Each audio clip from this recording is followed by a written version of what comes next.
Fifth problem, if salt bridge is removed. भाई salt bridge अगर remove किया तो you have broken the electrical connection.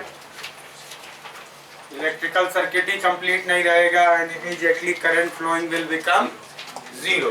So voltage will drop to zero.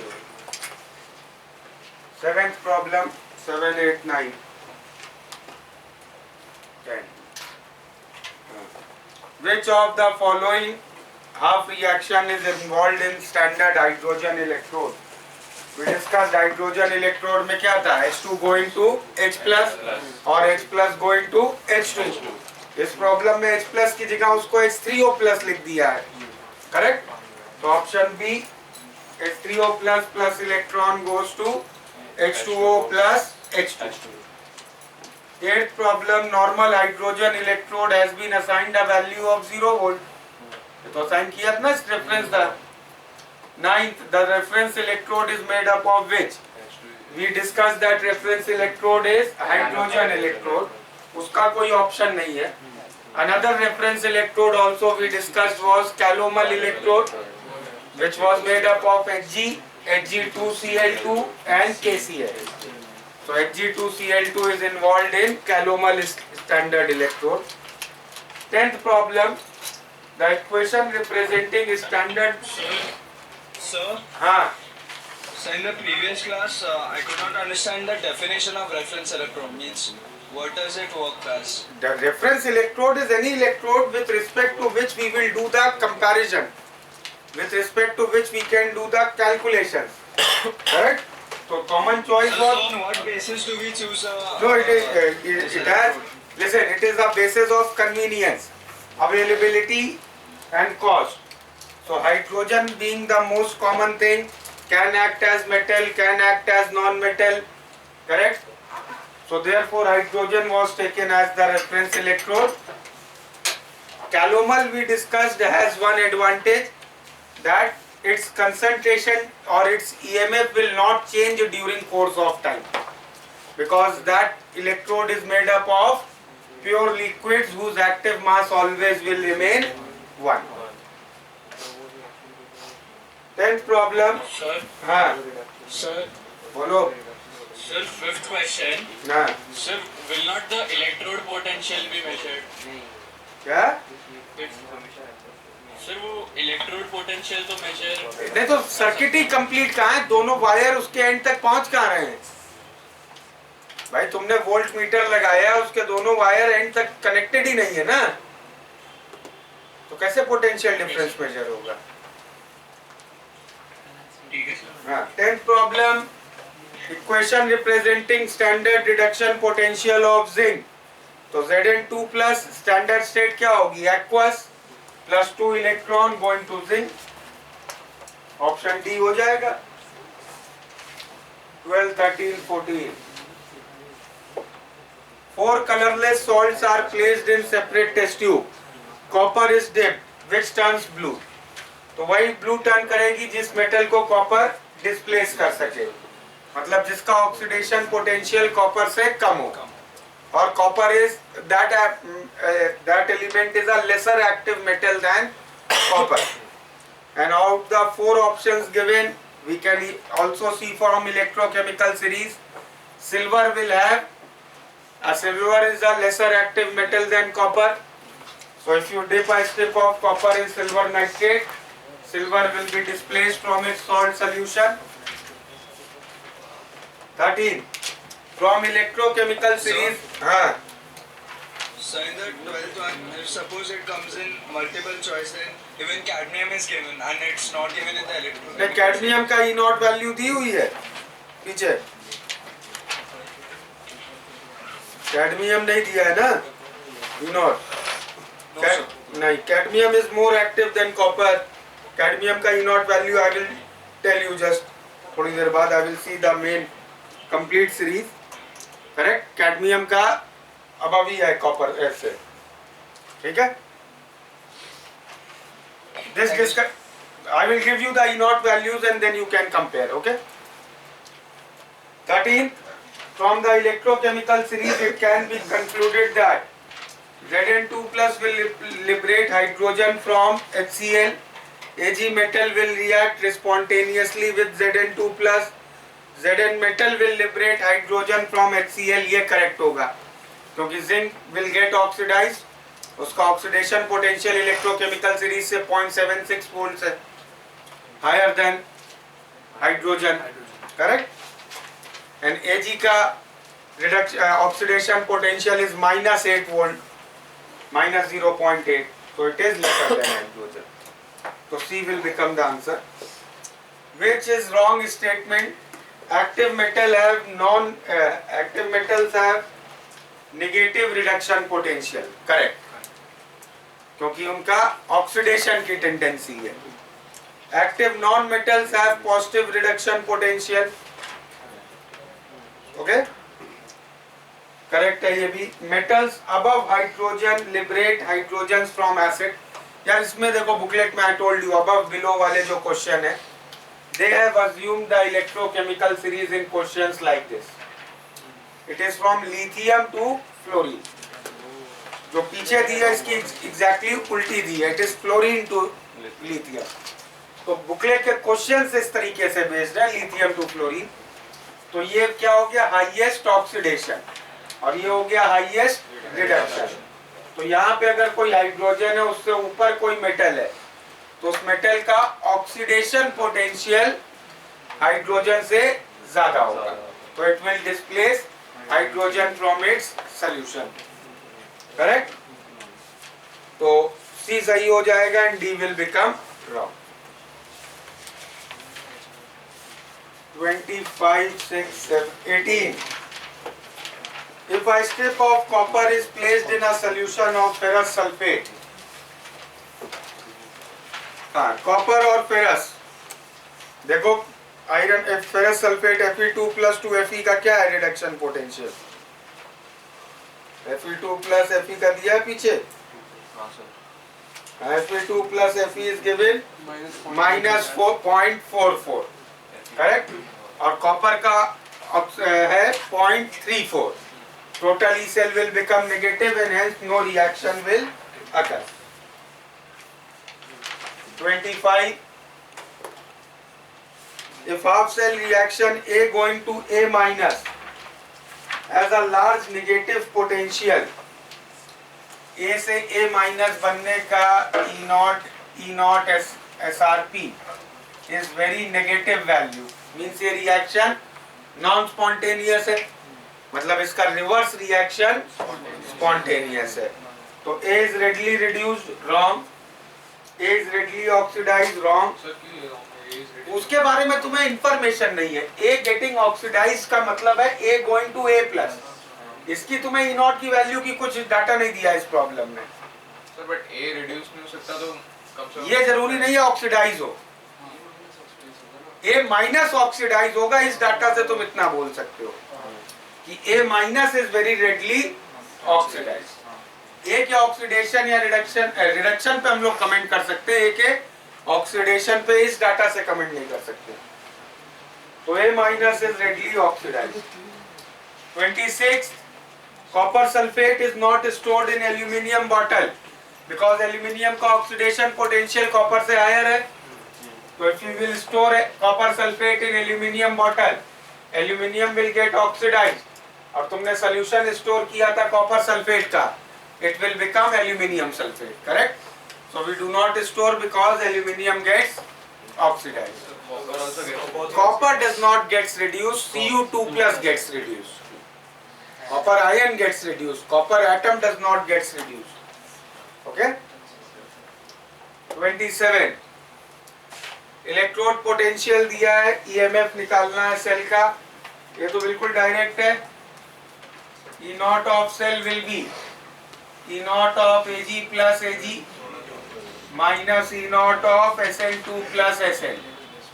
Ag plus Ag का E0 दिया है 0.8, Sn2 plus 0.94. 29. Two half cells are of electrode potential minus 0.44 and 0.79 are combined. I told you whenever you combine two half cells which half cell acts as cathode higher reduction potential.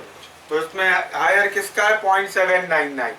So that will act as cathode, minus 0.44 will act as anode.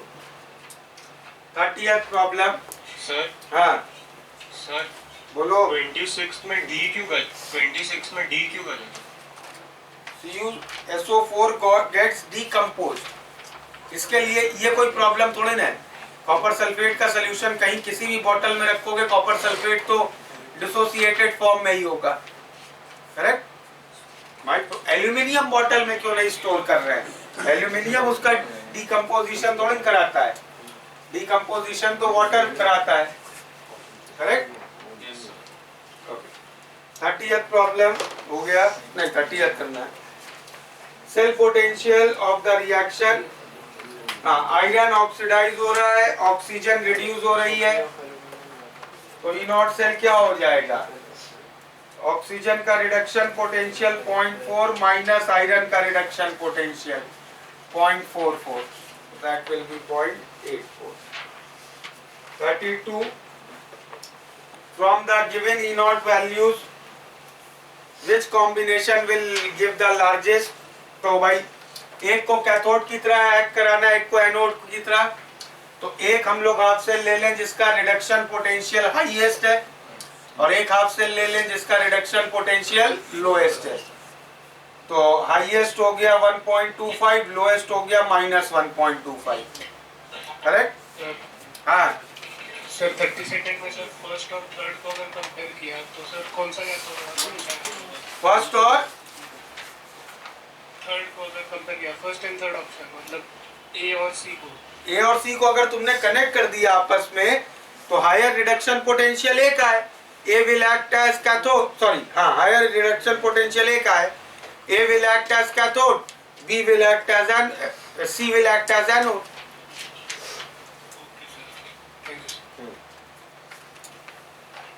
Okay. 37. Value of equilibrium constant of a reaction.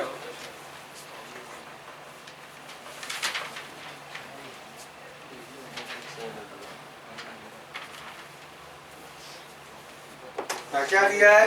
इसका ई not निकाल लिया है reaction का हम लोगों ने पहले ही. Correct. E not कितना आ रहा है? रिएक्शन क्या है? Sn will get reduced and chromium will get oxidized. So minus 0.14 minus 0.74. So E naught will be minus 0.14 minus 0.74. That is 0.6. Equilibrium constant is 10 raised to n E naught by 0.059. 10 raised to n factor balance reaction में we can see is of 6. तो 6 into 0.6 upon 0.06 अगर मान लें approximately, तो roughly 10 raised to 60 के close होगा. So that the closest option is D, 7.7 into 10 raised to 61. 39. Equilibrium constant for a feasible reaction. We discussed for any spontaneous reaction, delta G naught should be negative. So E naught cell should be positive. Correct? तो क्या आ गया इससे relation? क्या क्या options है? Less than 1, 0, equal to 1, greater than 1. Greater than. Is the best answer. 44, 43. 3, 4, 5, 6, 7. 43 से 47 सब doubt है. 43. सेल पोटेंशियल निकालना है, तो पहले तो ई नॉट सेल निकाल लेते हैं. गिवन है E naught cell 0.12. E cell Nernst equation लगा के 0.12 minus 0.059. n factor of the reaction is 2. log of product है solid copper solid AgCl, दोनों का एक्टिव मास 1. रिएक्टेंट है Cu2 प्लस आयन, उसकी मोलैरिटी 3.5. क्लोरीन आयन 1.7 का square और silver solid. इसको कैलकुलेट करके you will get E cell. 44 same thing, reaction दिया है, पहले E0 सेल निकालते हैं। नाइट्रेट रिड्यूस हो रहा है तो उसका रिडक्शन पोटेंशियल माइनस सिल्वर का रिडक्शन पोटेंशियल। इसको अराउंड 0.8 ले लेते हैं, 0.799 को। तो E0 cell will be 0.16, E cell then will become 0.16 minus 0.059, n factor balance reaction में 3 log of products हैं Ag plus, पहले Ag plus की मोलैरिटी 0.01 का क्यूब, NO गैस, गैसेस के लिए उनका पार्शियल प्रेशर 0.2, रिएक्टेंट में सॉलिड सिल्वर है 1, नाइट्रेट आयन की मोलैरिटी 2, H प्लस आयन की molarity 0.1 raised to 4. Calculating this will give you the E cell. Clear? Sir हाँ, सर अगर कोई हाफ सेल का स्टैंडर्ड इलेक्ट्रोड पोटेंशियल दिया है सर, तो हमें अज्यूम करना है कि वो रिडक्शन पोटेंशियल है। क्या अज्यूम करना है? रिडक्शन हाँ, पोटेंशियल अगर कुछ बोला नहीं है और एक हाफ सेल का इलेक्ट्रोड पोटेंशियल दिया है तो you will always take it as its reduction potential. 45, हाँ, MX2 plus 2 electrons going to M plus 2X minus, इसका E0 निकालना है। This is a metal insoluble salt and iron half cell, and for such half cells we know E0 is given as E0 of corresponding metal ion, which is given 0.1 plus 0.059 n factor 2 log of KSP. Correct? तो उसको rearrange कर लोगे, option B answer आ जाएगा। 46,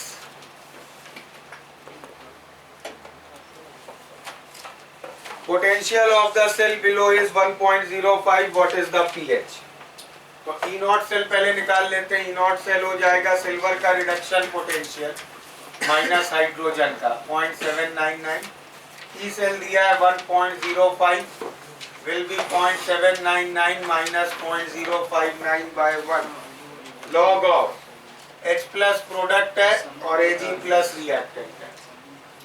इससे H plus concentration solve हो जाएगी। Once you get H plus concentration, you can get pH. 47,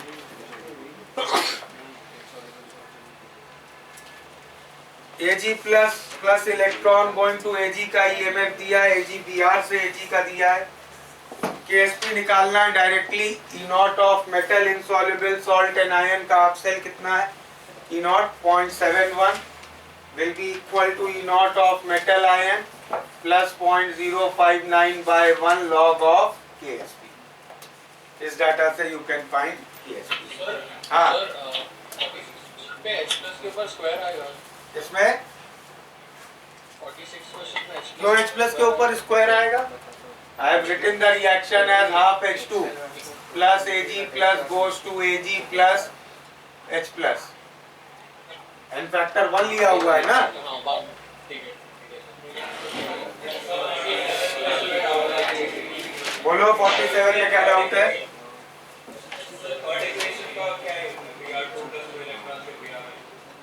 Loudly, please speak loudly. उसका कोई यूज नहीं है। देखो AgBr वाले रिएक्शन में ब्रोमीन का ऑक्सीडेशन और रिडक्शन तो हो नहीं रहा है। ब्रोमीन तो दोनों साइड -1 स्टेट में ही है, तो उस ब्रोमीन वाली इंफॉर्मेशन की कोई यूज नहीं है। करेक्ट?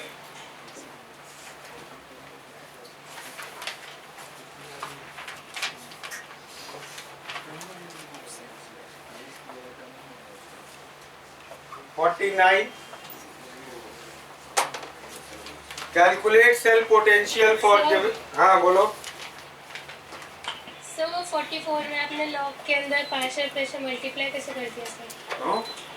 एक्टिव मासेस हैं ये सब। 44 Active mass of a gas is its partial pressure. Active mass of a ion is its molarity in numerical value without units. Okay sir. भाई एक बात ये समझ लो, अगर log k लिख रहे हो तो इस k के यूनिट नहीं होते हैं. This is thermodynamic equilibrium constant. log ले रहे हो उसका. You cannot take log. You can take only of a number. You cannot take log of a physical quantity. Correct? Sir 45 में आपने डिराइव रिजल्ट भी यूज किया होगा. क्या? 45 में आपने वो रिजल्ट यूज किया ना. हाँ, 45 46 दोनों में यूज किया है. E naught of metal in soluble salt and iron is E naught of metal iron plus 0.059 by n log KSP. Sir but यहाँ पे आपको कैसे पता चला कि 45 वाला मतलब इनसॉल्युबल सॉल्ट. अरे MH2 सॉलिड दिया है उससे M बन रहा है ना. M2 प्लस से M नहीं बन रहा है. मतलब MX2 is insoluble. Okay, 49th problem. Reaction दिया है, पहले उसका E नॉट निकाल लेते हैं. तो E naught cell will be, reduction हो रहा है आयरन का. तो आयरन का reduction potential is -0.45 minus aluminium का 1.66. तो ये हो जाएगा 1 पॉइंट कितना हो जाएगा, सॉरी 1.21 ना. क्लियर. तो 1.21 E नॉट हो गया. तो E सेल हो जाएगा 1.21 minus 0.059 by n factor for the balanced reaction is 6. log of aluminium ion की कंसंट्रेशन न्यूमरेटर में 0.1 का स्क्वायर, आयरन की डिनोमिनेटर में 0.02 का cube. Correct. 50th. By how much Zn2 plus will increase if solution of Zn2 plus is diluted 10 times? तो E of Zn2 plus कैसे लिखेंगे? E naught of Zn2 plus minus 0.059 by 2 log of Zn2 plus concentration. Correct? इसको we are diluting 10 times. मतलब ये value we are reducing to 110. तो उसकी log कितना हो जाएगा, माइनस. करेक्ट. तो वो उधर प्लस हो जाएगा and it will increase by 0.059 by 2, रफली by 0.03. What would you observe if you set up following electrochemical cell? तो इलेक्ट्रोकेमिकल एक कंसंट्रेशन सेल बनाया है. Ag plus 0.001 salt bridge, Ag plus 1 molar Ag. Correct. तो typical concentration cell. E cell क्या हो जाएगा इसका? E नॉट सेल तो 0 minus 0.0591 log of. This will come in numerator, this will come in denominator. ये log negative हो जाएगा, E cell positive है. It means this is a spontaneous attachment. तो क्या पूछा है, इलेक्ट्रॉन्स कहां से कहां फ्लो होंगे? तो this will act as anode, this will act as cathode. In external wire current flows from cathode to anode. तो electrons flow from anode to cathode. Correct. तो क्लियर है, इलेक्ट्रॉन्स कहां से कहां फ्लो करेंगे, लेफ्ट टू राइट. और Ag plus concentration left में बढ़ेगा और राइट में डिक्रीज होगा. तो कौन सा ऑप्शन हो जाएगा, c. Clear. 54th problem we are given. The cell given below has a potential of 0.643. KSP निकालना है. सेल क्या दिया है, Ag Br minus 0.1 salt bridge, Ag plus 0.1 Ag. So this is not a concentration cell, but we can treat it as a concentration cell. So we can write it as Ag plus salt bridge, Ag plus Ag, and then writing its E cell equation, which is given to us as 0.643, will be minus 0.059 by 1 log of. ये silver तो already free था 0.1. ये silver AgBr से free कर रहे हैं KSP bye 0.1. Correct. तो इस इक्वेशन को सॉल्व करके we can calculate KSP. 56. Temperature coefficient of a galvanic cell is given 5 into 10 raised to 5 minus 5 during discharge of this cell. Please all of you pay attention here. ये थोड़ा सा अलग सा problem है. Temperature coefficient क्या था? D naught by d, correct? और इसकी वैल्यू दी है 5 into 10 raised to minus 5. Positive दी है. बेसिकली बस ये बात है, temperature coefficient is positive, correct? Temperature coefficient positive मतलब ये रेशियो जो है ये पॉजिटिव है. जब एक सेल डिस्चार्ज होता है तो उसके ईएमएफ पे क्या इफेक्ट आता है? ईएमएफ कम होगा. तो during discharge EMF decreases. So I can say change in EMF will be negative. D by dt is positive. D is negative. So this implies that dt is also negative. तो क्या होगा during discharge of this cell? Temperature will decrease. Yeah.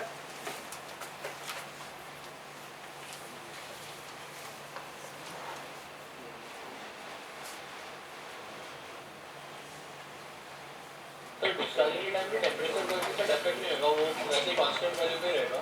क्या? Discharging के time भी temperature coefficient कोई constant value पे सुनो, रहेगा. D naught by dt we had also discussed was equal to delta S naught by NF. अब delta S naught क्या है? Entropy change of a reaction, correct? वो तो रिएक्शन की प्रोसीडिंग से चेंज नहीं होगा. क्लियर? तो अगर जिस सेल्स का D not by dt positive है, टेम्परेचर कोएफिशिएंट पॉजिटिव है, मतलब उन सेल्स में जो भी सेल रिएक्शन है उसका एंट्रोपी चेंज पॉजिटिव. चलो जिससे एक अच्छा एक conclusion, please listen to me, let's bring out a good conclusion out of this. All of us use mobile. Can you tell me कि in our mobile batteries whatever reaction is happening which is producing power, उसका entropy change positive है कि negative? Can you tell me by your common experience now and using this much electrochemistry you have. The delta S naught of our mobile batteries, of the reaction which happens in our mobile batteries, lithium ion batteries, is सोच लो जरा आराम से.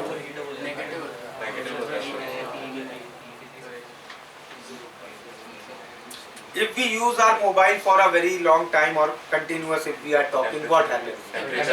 It gets heated. ये हमें मालूम है ना, correct?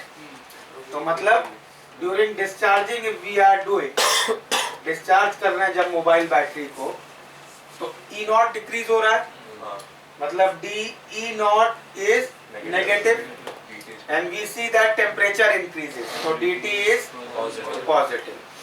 So that ratio therefore d naught by dt will be negative. That implies that delta S naught of this reaction will be less than. Correct? Non spontaneous क्यों होगा? Delta S naught केवल थोड़ी spontaneously decide करता है. Clear है? अच्छा, अगर हम लोग अपनी मोबाइल बैटरीज को रिचार्ज कर रहे हैं जब, तब क्या रिएक्शन होगा? उसका एग्जैक्टली उल्टा. तो अगर इस रिएक्शन का डेल्टा एस नॉट नेगेटिव है तो उस रिएक्शन का डेल्टा एस नॉट पॉजिटिव हो जाएगा. क्लियर? कोई दिक्कत? और उस समय जब हम लोग चार्ज कर रहे हैं तो व्हाट इज डी नॉट? तो what should be dt then? तो रिचार्ज करते समय भी बैटरी हीट होगी. तो रिचार्ज करते समय मोबाइल यूज करने से समझ रहे हो क्या होता है फिर? Why you should not use a mobile while you are charging the battery. और डिस्चार्जिंग से भी टेम्परेचर इंक्रीज कर रहे हो, चार्जिंग से भी टेम्परेचर इंक्रीज कर रहे हो, and hence temperature goes up very high. Clear? तो टेम्परेचर कोएफिशिएंट से कैसे निकालते हैं टेम्परेचर चेंजेस?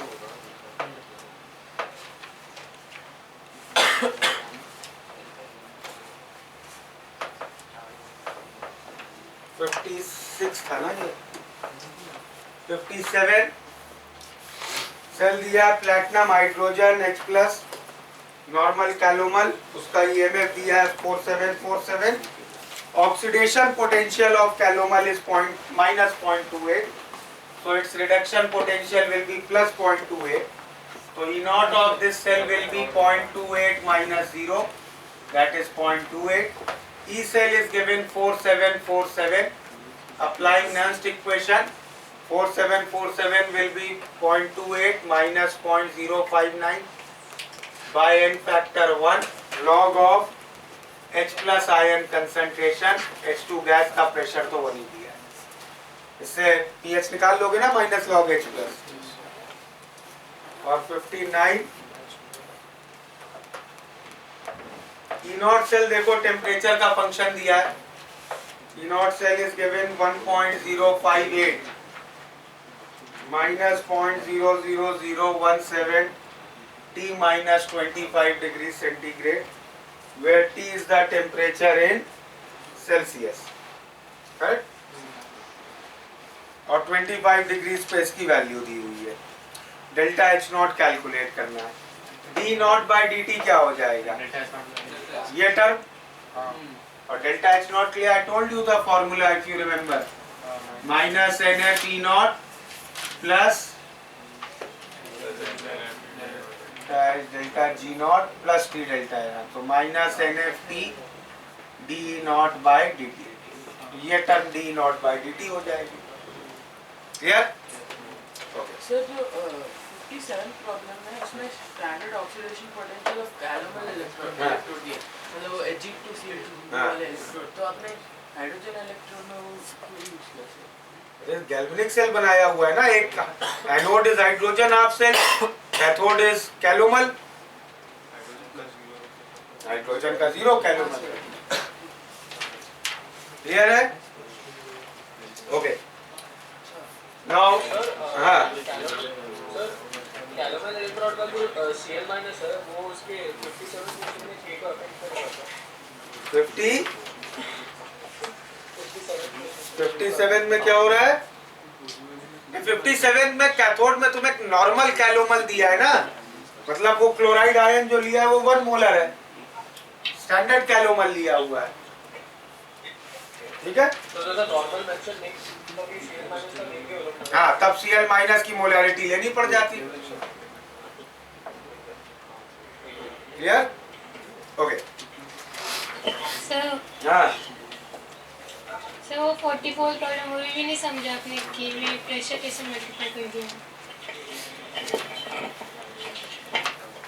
तो क्या करें उसकी जगह, ये बताओ. तो let's go according to you.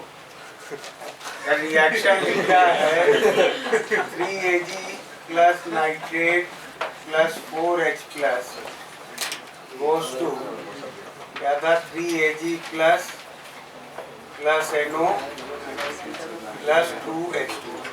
ये रिएक्शन है. इस रिएक्शन का इक्विलिब्रियम कांस्टेंट कैसे लिखोगे ये बताओ. Tell me how you will write equilibrium constant. Concentration of Ag plus Q concentration of Ag plus Q upon concentration of ये नहीं लोगे, ये नहीं लोगे. हाँ into partial pressure of NO upon concentration of nitrate into concentration of H plus raised to 4. Now tell me what is your doubt here. Sir तो ये dimensionless नहीं है ना. अच्छा ठीक है, एक minute just wait 1 minute. N2O4 going to 2NO2, इसका इक्विलिब्रियम कांस्टेंट कैसे लिखोगे? NO2 स्क्वायर अपॉन क्या पार्शियल प्रेशर ले कि मोलैरिटी? Partial pressure. ये डायमेंशनलेस है. नहीं फिर तो लॉग कैसे ले सकते हैं? इक्विलिब्रियम हम लोगों ने किया था ना, I did equilibrium with you.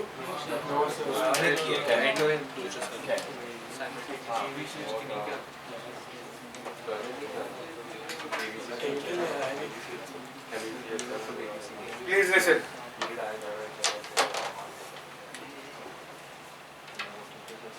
ये केमिकल इक्विलिब्रियम का डिस्कशन है। Since you have this doubt I am taking it up here. When you write these terms, when we write our equilibrium expression for anything, its equilibrium expression is active mass of C raised to C into active mass of D raised to D by active mass of A raised to A, active mass of B raised to D. What is active mass? Can anybody tell me? What is active mass? Active mass is the concentration of molecules which can actively participate in a reaction. ठीक है? तो gases के लिए, solids के लिए, liquids के लिए और आयंस इन सॉल्यूशन, 4 तरीके के हमारे रिएक्टेंट होते हैं। इन सब के लिए हम लोग एक्टिव मास निकालते हैं। सॉलिड्स के लिए एक्टिव मास क्या होता है? नहीं होता, कांस्टेंट होता है। Correct?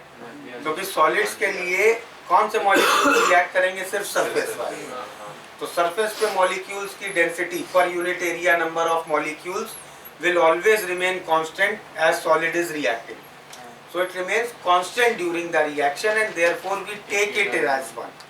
Same for pure liquids. For gases we take their partial pressure because in gases every molecule is free to react.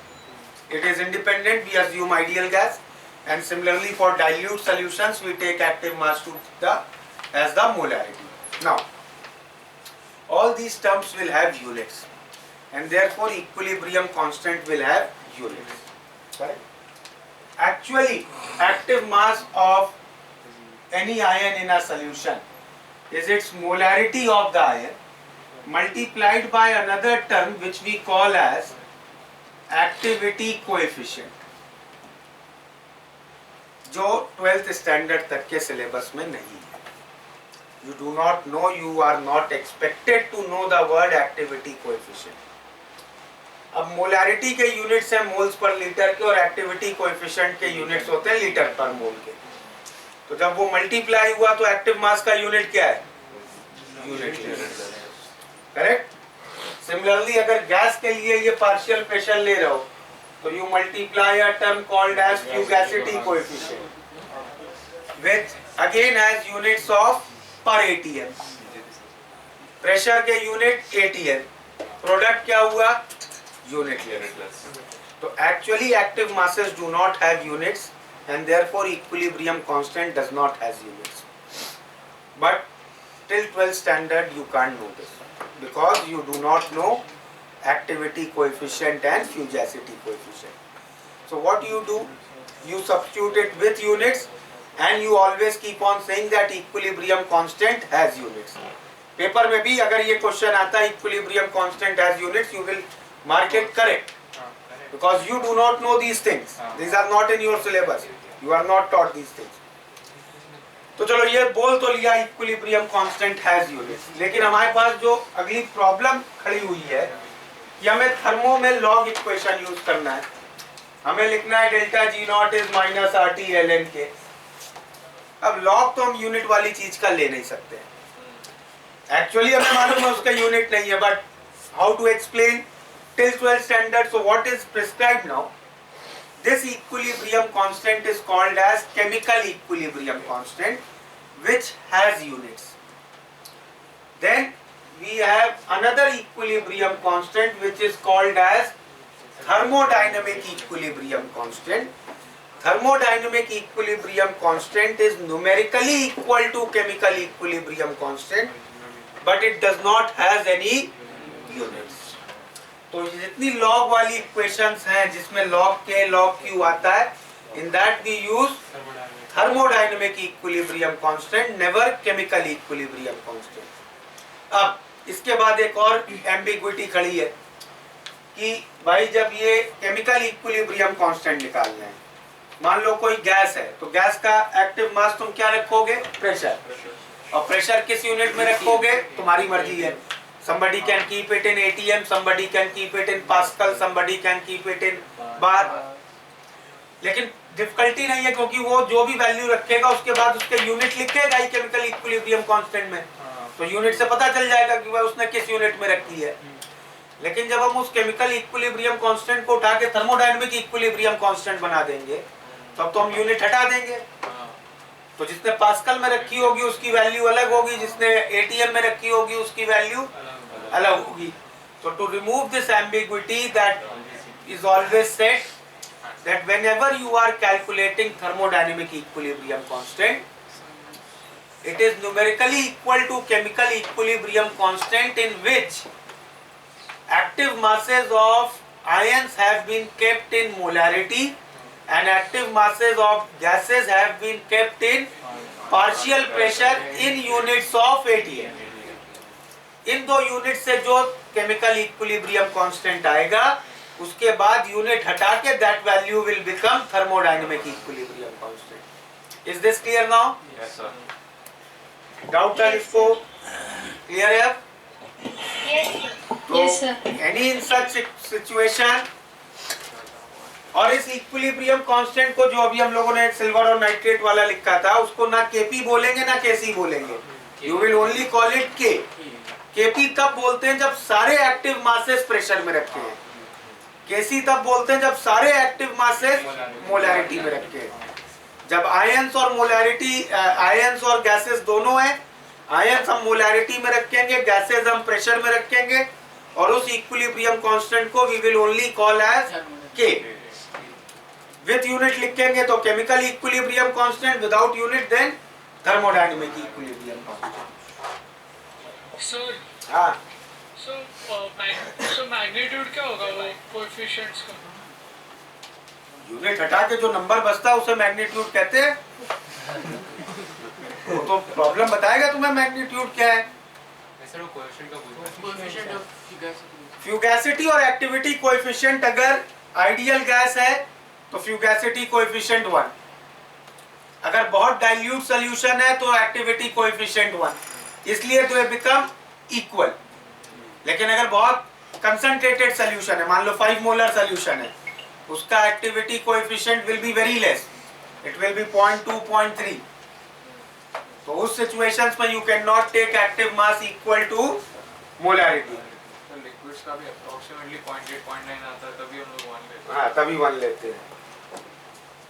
Clear है? चलो, तो डाउट्स हो गए सारे।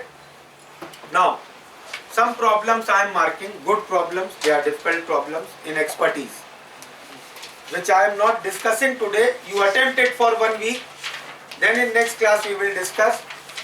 They are slightly difficult problems, so अगर ना आए तो don't get demoralized. Okay? I am clearing the problem. Page 195 onwards. आज पूरी क्लास तो डाउट नहीं कर पाएंगे ना आज के लिए। Page 195 onwards, problem 4। सर ये एडवांस कांसेप्ट टेस्ट। हाँ, advance concept tester 4 7 8 9 10 11 12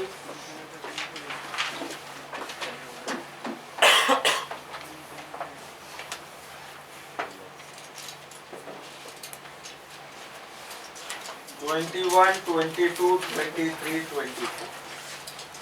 These problems attempt by next class. Then you can tell me, we can discuss 5 out of these problems जो सबसे टफ लगे. Correct?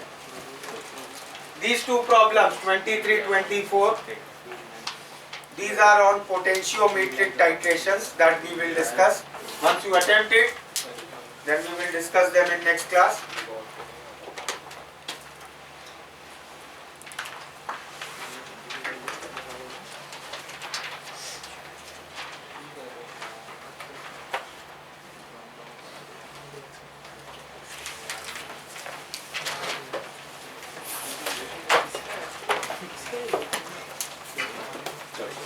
let's move to next part. Electrolytic cells. Electrolytic cell, you remember from first class what we had discussed about them.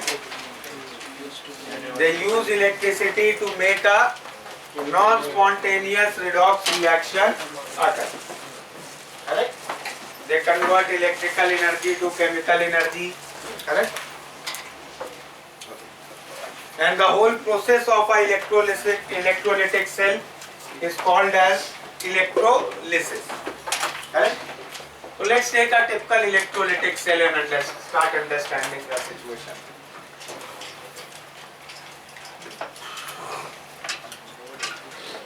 One beaker. Okay. In this I take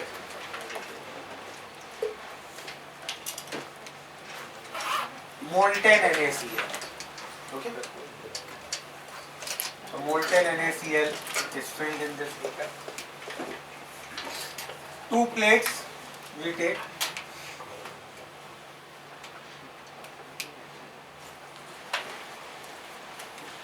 Platinum.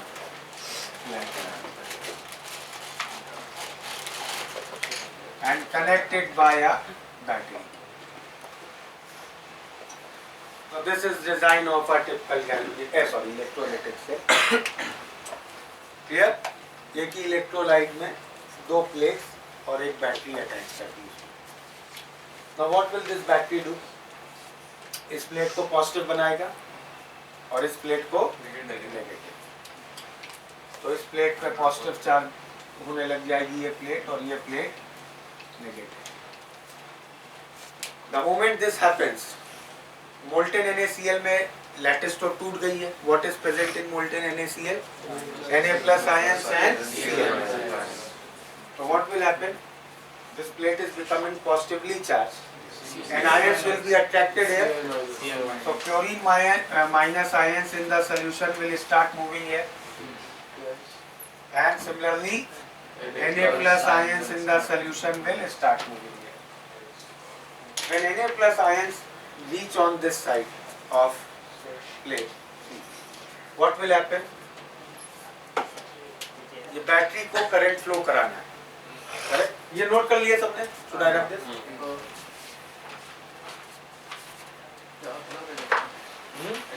हाँ, तो sodium ion यहाँ पहुँचेगा और उसको forcibly electron लेना पड़ेगा इस plate से. Because this battery wants to flow current. So what will be the reaction? Na plus a electron goes to Na solid. Correct? इसका E0 value if we see from our table, I think minus 2.71. Check करो एक बार जरा booklet की table में कितना है इसका E0 sodium करेगा. हाँ सर. ठीक है ना? So is this reaction spontaneous? Then why it is happening? Battery करा रहा है ना, उसकी स्पॉन्टेनिटी इसकी नॉन स्पॉन्टेनिटी से ज्यादा है. उसका पॉजिटिव वोल्टेज इसके नेगेटिव वोल्टेज से ज्यादा है. Therefore it will make this happen. कौन सा टाइप का रिएक्शन हुआ है यहाँ? रिडक्शन. रिडक्शन रिएक्शन हुआ है यहाँ. So therefore this is cathode. So you can see in electrolytic cell cathode is the negative material. Correct? और कैथोड पे हमें प्रोडक्ट क्या मिला? Solid sodium. कहाँ मिलेगा सॉलिड सोडियम? इस प्लैटिनम प्लेट के ऊपर डिपॉजिट होने लग जाएगा. तो you can also say that this plate is being electroplated with sodium. Correct? अब दूसरी साइड की स्टोरी समझ. हाँ, वो ऊपर लिखा है वो दिख नहीं रहा है तो थोड़ा जूम आउट करने बोलो ना. ये वाला पार्ट वो इलेक्ट्रोलाइटिक सेल भी नहीं दिख रहा है. दिखाओ तो हेडिंग है.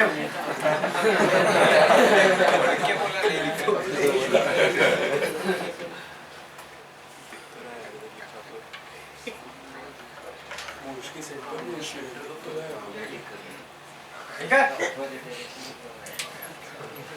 ओके, सेकेंड साइड क्या हो रहा होगा इधर? Cl माइनस यहाँ पहुंचे, Cl माइनस यहाँ पहुंचे, इनको अपना इलेक्ट्रॉन देना पड़ेगा। तो Cl minus will go to half Cl2 gas plus electron. क्या रिएक्शन हो रहा है यार? ऑक्सीडेशन।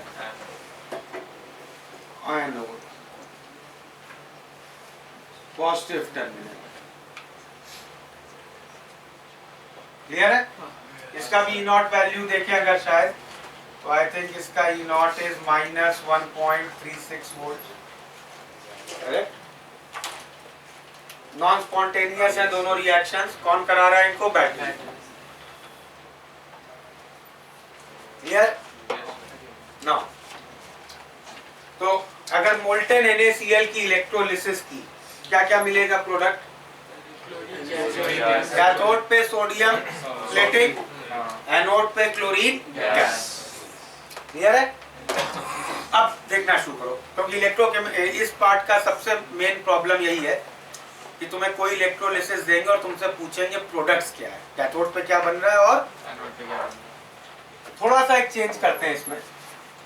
मोल्टेन NaCl की जगह let's take aqueous NaCl। Aqueous NaCl add करते ही अब आयंस बढ़ गए। यहाँ पे एक H+ आयन भी आ गया, OH- का आयन भी आ गया।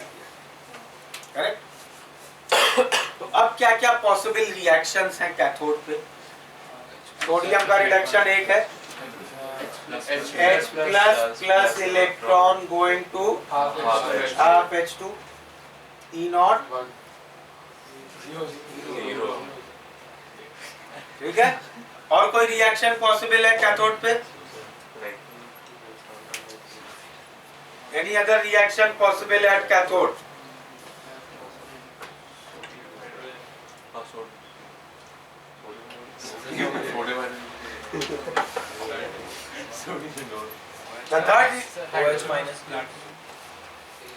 The third reaction possible at cathode is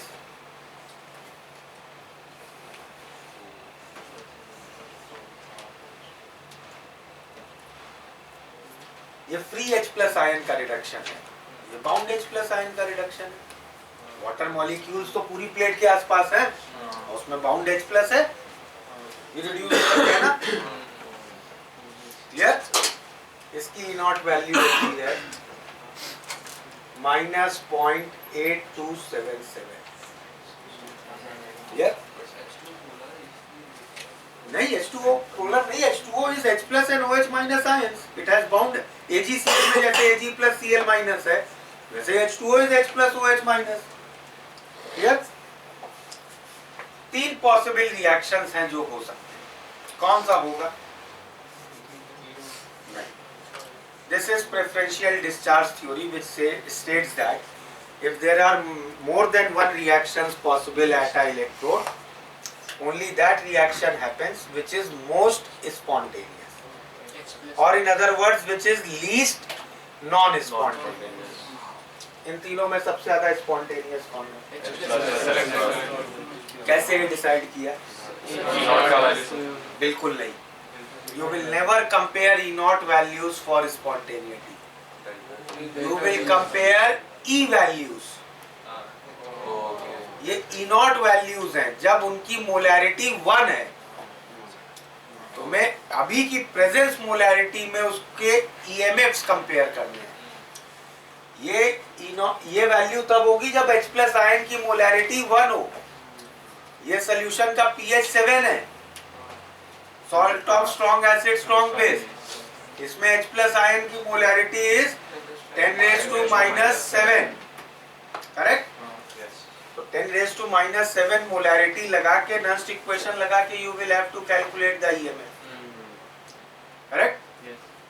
वो कैलकुलेट कर भी लेते हैं तो वो EMF आएगी -0.4138। एग्जैक्टली इसका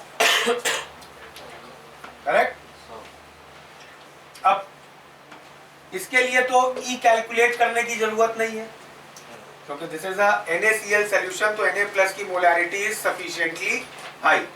कि E will be almost equal to E naught. Water तो 55 मोलर है अपने ही सोल्यूशन में, वो तो सॉल्वेंट है, तो उसकी भी E value E naught value होगी। तो अब इन तीनों में कौन सा रिएक्शन सबसे ज्यादा स्पॉन्टेनियस है? अभी भी वही है, करेक्ट। लेकिन उसकी मोलारिटी क्या है? H plus 10⁻⁻⁷। मतलब 1 लीटर वाटर में 10⁻⁷ moles H plus ion. 1 litre water is 55.55 moles of water. मतलब for every 55.55 moles there are 10⁻⁷ moles of H plus. मतलब if I take the ratio of water molecules to H plus ions, that ratio is roughly 10⁸. Correct. मतलब एक H plus ion जब इस plate पे reduce हुआ, उसके बाद 100 million water molecules यहाँ आएंगे और उनके बाद अगला H प्लस आएगा, करेक्ट। तो H प्लस आयन की इस प्लेट पे अवेलेबिलिटी ही नेग्लिजिबल है। तो इलेक्ट्रोलिटिक सेल्स में अगर एक आयन की मोलैरिटी 10⁻⁻⁴ से कम है, we assume that ion is negligible, उसका कुछ किसी भी प्लेट पे पहुंचने की टेंडेंसी नहीं है। तो why will this reaction not happen? Low availability of H+. तो ये क्यों नहीं होगा? Low availability of H+.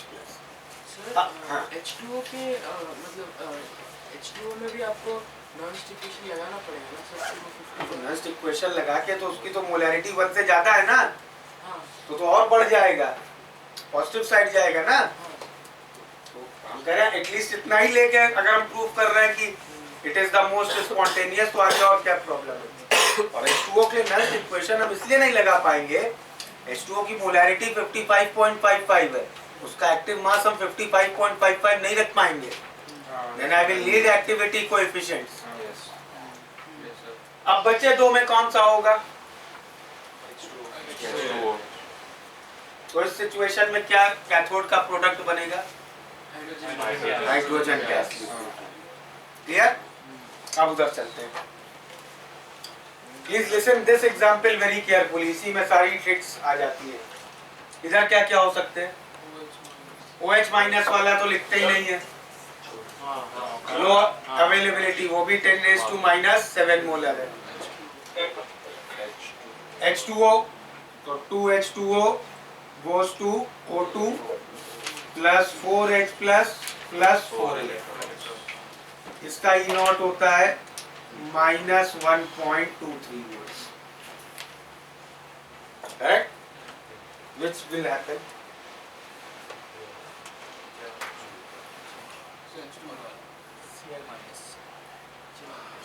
Oxygen should be liberated at anode. But when we practically do this setup, we find that chlorine gas gets liberated at anode. Correct? The reason is attributed to a concept called sir zoom out करो, दिख नहीं रहा है ऊपर लिखा हुआ। Sir ऊपर कुछ लिखा ही नहीं है भाई। जूम आउट तुम्हें करना पड़ेगा अपने रिमोट से। How I can zoom out from here?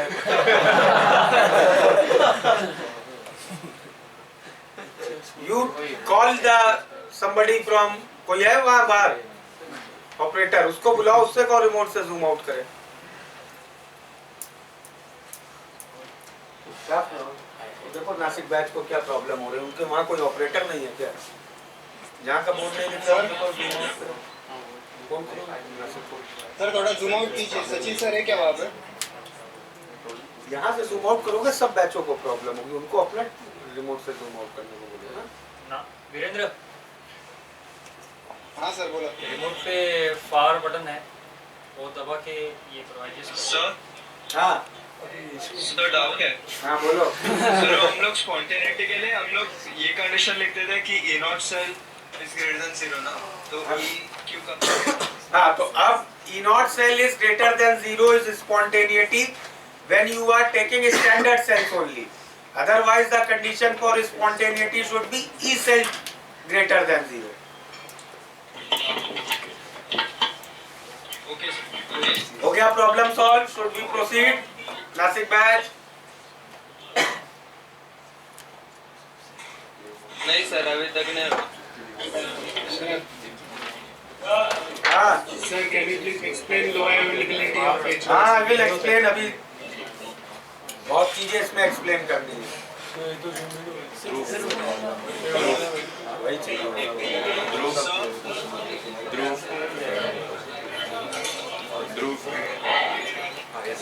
हाँ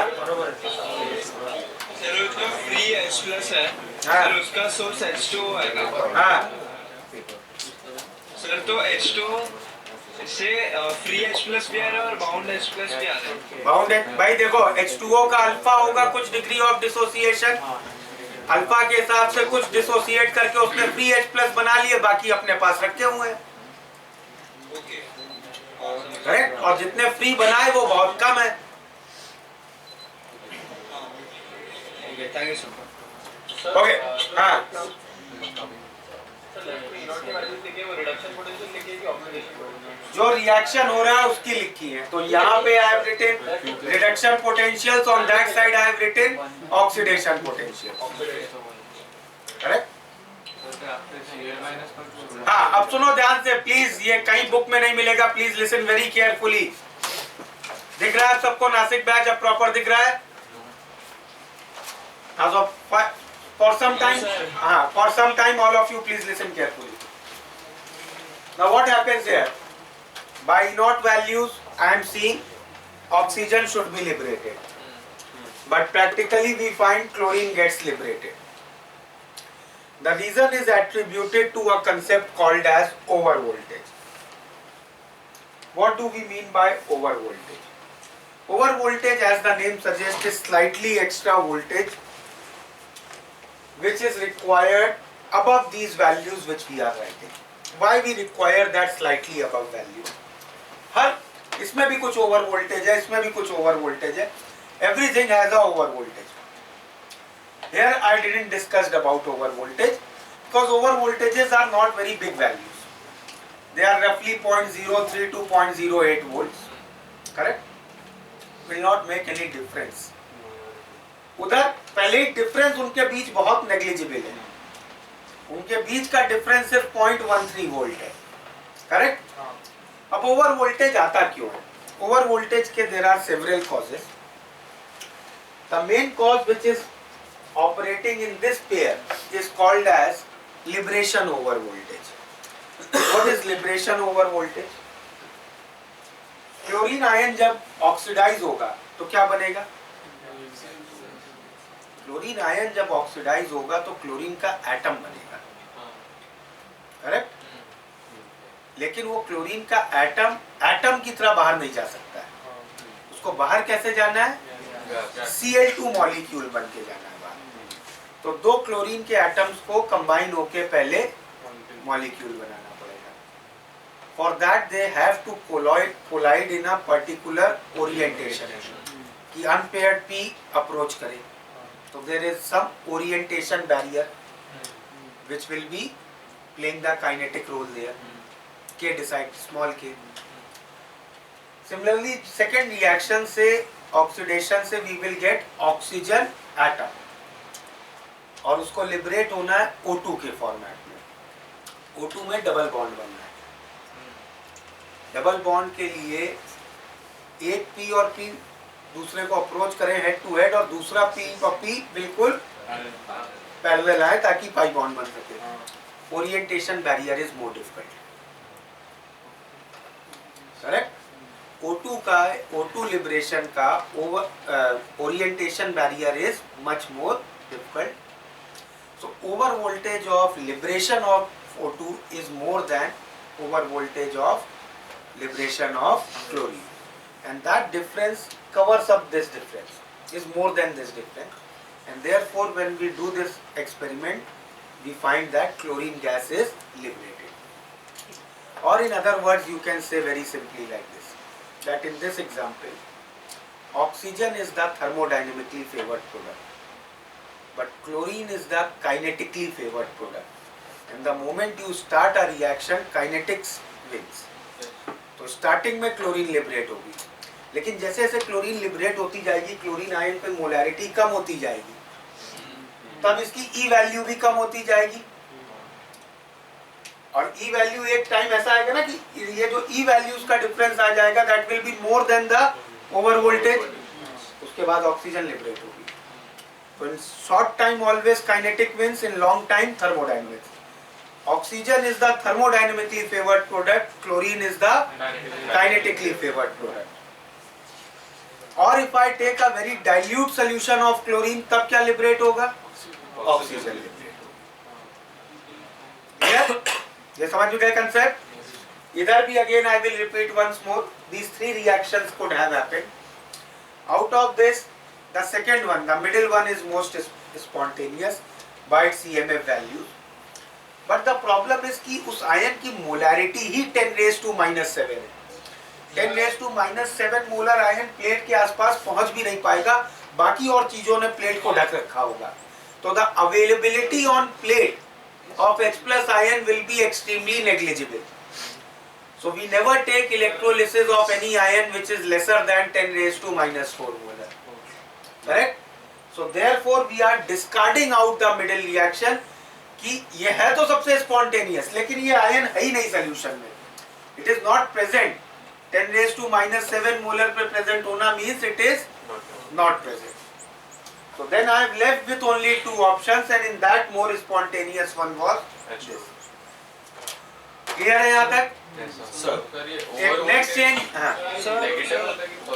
ओवर वोल्टेज मतलब extra difficulty, it will always be subtracted.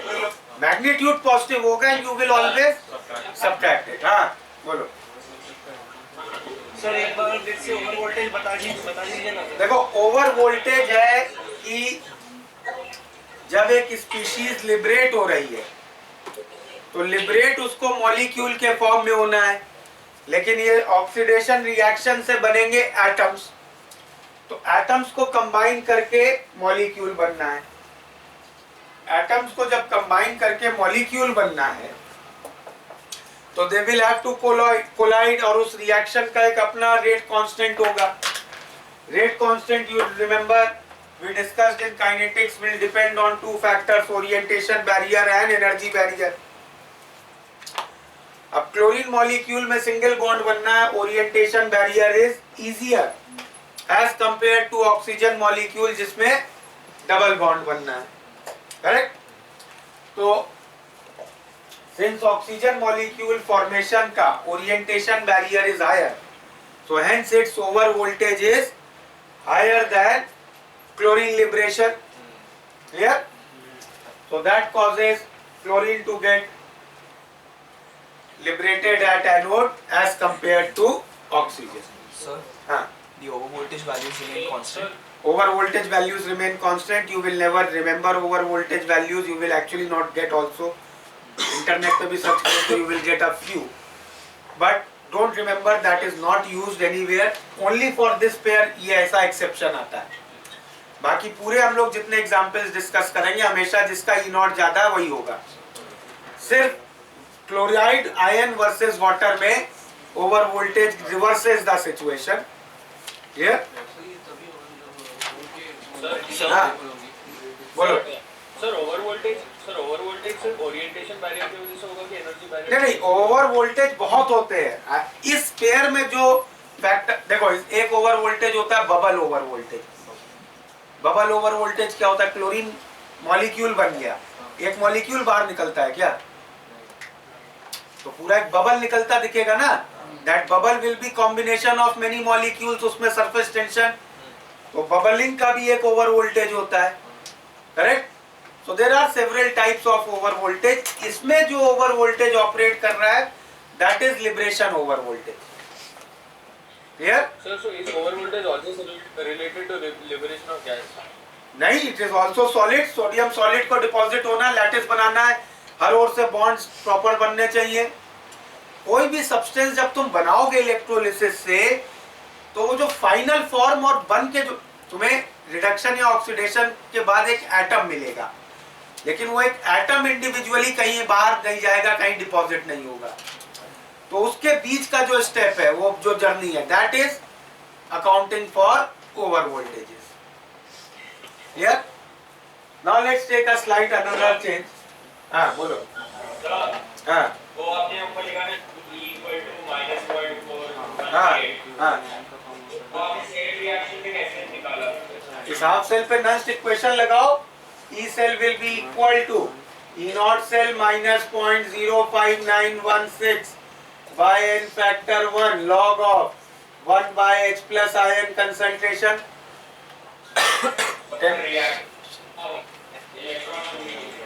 Electrons को थोड़ी लिखते हैं, सर इलेक्ट्रॉन वेव है.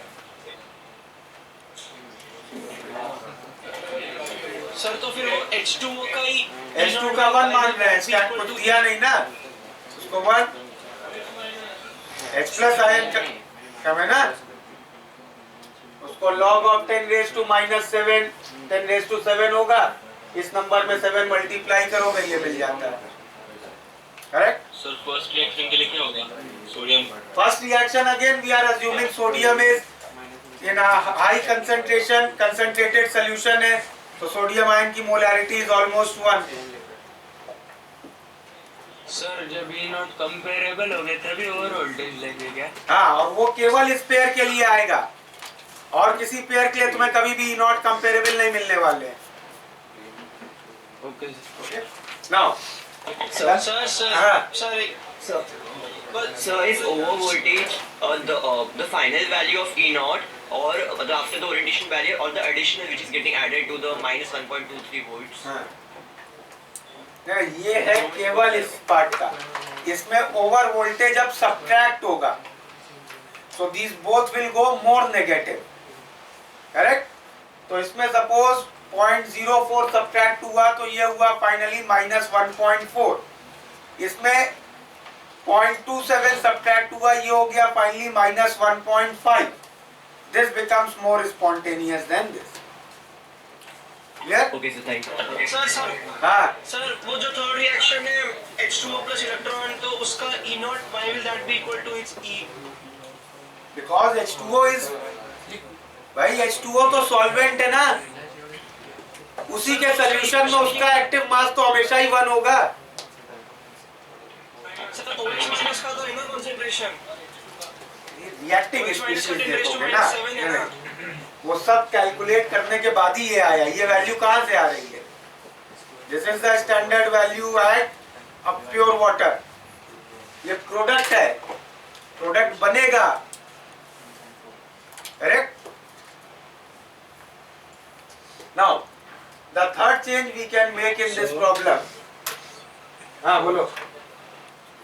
सर हम हमेशा E सेल देखेंगे ना, E नॉट नहीं देखेंगे ना. ई नॉट नहीं देखेंगे, ई देखेंगे, लेकिन जो मेन सॉल्ट है, जो सॉल्यूट है और जो सॉल्वेंट है, उनके एक्टिव मासेस जनरली 1 ही लेंगे, इसलिए उनके लिए ई नॉट कंपेयर करेंगे.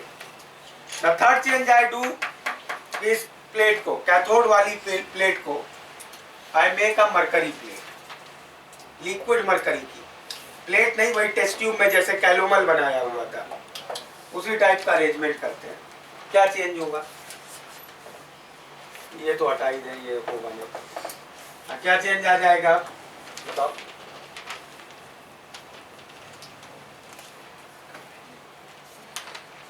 अब सोडियम वाले रिएक्शन में सोडियम को सॉलिड नहीं बनना है, सोडियम को सिर्फ लिक्विड बनना है. मतलब एटम के फॉर्म में रहना है, कोई बॉन्ड नहीं बनाना है, कोई ओरिएंटेशन, कोई लैटिस नहीं बनानी है. ये तो बहुत ज़्यादा हेल्पफुल हो गया सभी. और प्लैटिनम जब तक था, प्लीज लिसन नाउ, ये जो रिएक्शन हो रहा था, इससे क्या बनेगा? हाइड्रोजन का एटम. करेक्ट. हाइड्रोजन का एटम तो लिबरेट होगा नहीं. कैसे लिबरेट होगा? H2 molecule. तो दो हाइड्रोजन एटम्स को कोलाइड करना है. करेक्ट. ओरिएंटेशन बैरियर तो ज्यादा है नहीं, क्योंकि 1s है, स्फेरिकल है, किसी भी डायरेक्शन से अप्रोच करें हो जाएगा. लेकिन हाइड्रोजन का एटम बहुत छोटा है, तो उनके कोलाइड होने की प्रोबेबिलिटी बहुत कम है. जब तक प्लैटिनम की प्लेट थी, platinum is a very good absorber, तो वो हाइड्रोजन एटम को एब्जॉर्ब करा लेगा एक को. तो दूसरा हाइड्रोजन एटम एक स्टेशनरी हाइड्रोजन एटम से आके बहुत इजीली कोलाइड कर सकता है। मरकरी हाइड्रोजन को एब्जॉर्ब करती है। तो अब हाइड्रोजन लिबरेशन का over voltage will become extremely high. 0.8 volts होता है over voltage of hydrogen liberation over mercury. इसका खुद प्लैटिनम पे ई नॉट कितना था, -0.83, और मरकरी के ऊपर ओवर वोल्टेज कितना और 0.8, तो -0.83 -0.8 -1.63, करेक्ट। और sodium liberation becomes extremely easy. So with a mercury electrode ये रिएक्शन, करेक्ट, नॉट बहुत कम हो जाएगा इसका ये, और एक्चुअली ये Na नहीं बनेगा, ये लिक्विड जाके मरकरी लिक्विड से मिक्स हो जाएगा and we will get a amalgam, correct. Next similar change, now let's change the salt. हाँ बोलो। देखो जब मरकरी की प्लेट ली तो हाँ